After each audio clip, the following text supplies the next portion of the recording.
زبور کی کتاب باب نمبر 1۔ مبارک ہے وہ آدمی جو شریروں کی صلاح پر نہیں چلتا اور خطا کاروں کی راہ میں کھڑا نہیں ہوتا اور ٹھٹھا بازوں کی مجلس میں نہیں بیٹھتا، بلکہ خداوند کی شریعت میں اس کی خوشنودی ہے اور اس کی شریعت پر دن رات اس کا دھیان رہتا ہے۔ وہ اس درخت کی مانند ہوگا جو پانی کی ندیوں کے پاس لگایا گیا ہے، جو اپنے وقت پر پھلتا ہے اور جس کا پتا بھی نہیں مرجھاتا، سو جو کچھ وہ کرے بارور ہوگا۔ شریر ایسے نہیں، بلکہ وہ بھوسے کی مانند ہیں جسے ہوا اڑا لے جاتی ہے۔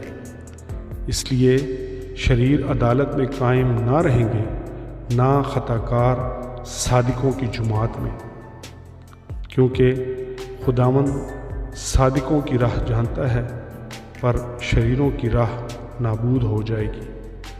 آمین۔ خداوند کے پاک کلام کے پڑھے اور سنے جانے پر اس کی خاص برکت ہو۔ خداوند کا شکر ہو۔